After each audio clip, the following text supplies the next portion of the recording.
Good afternoon. This video is dedicated to Kyle Eustace, one of the best percussionists and timpanists in Western Canada, who taught me this trick.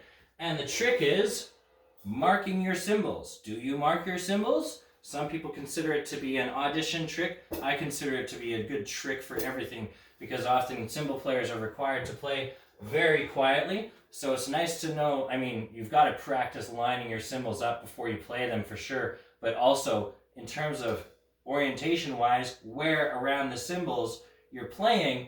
The cymbals are handmade. The nicer the cymbals you have, the more manipulated variables there are in their hand making process, fabrication process. Like for example, if they've been hand hammered, then that may make them inconsistent. If they've traveled a lot and they've been through a lot of temperature and atmospheric pressure changes, then that might make them no longer completely true all the way around and no longer completely able to line up with another object that's completely flat. One way to test this to see if your cymbal is pretty true all the way around is to just crash it against the floor.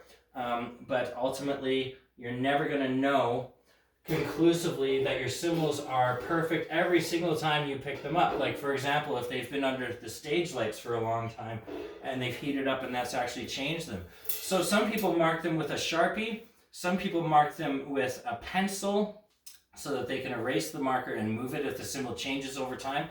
I like to mark it with a dry erase marker because it's easier to see than a Sharpie and you can still erase it and move it when the cymbal changes over time. So the thicker cymbal, which I hold in my non-dominant hand, is marked on the inside, and the thinner cymbal, which I hold in my dominant hand, is marked on the outside, so that as I'm getting ready to play them, I essentially am going to line my lines up like that before I play them, and then I know that for playing quietly, it's likely that I'm going to be able to crash the cymbals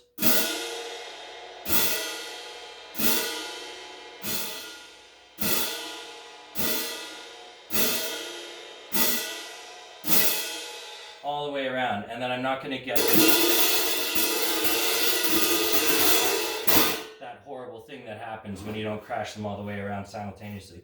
So you got your cymbal lined up, then you line your other one up, you line your marking up, and then you play your quiet notes.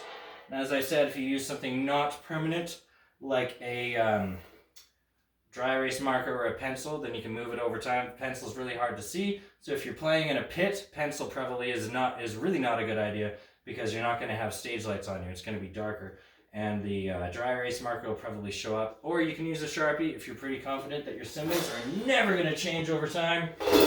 Thank you very much for watching, and thank you, Kyle. Appreciate the tip. It's saved my life a number of times.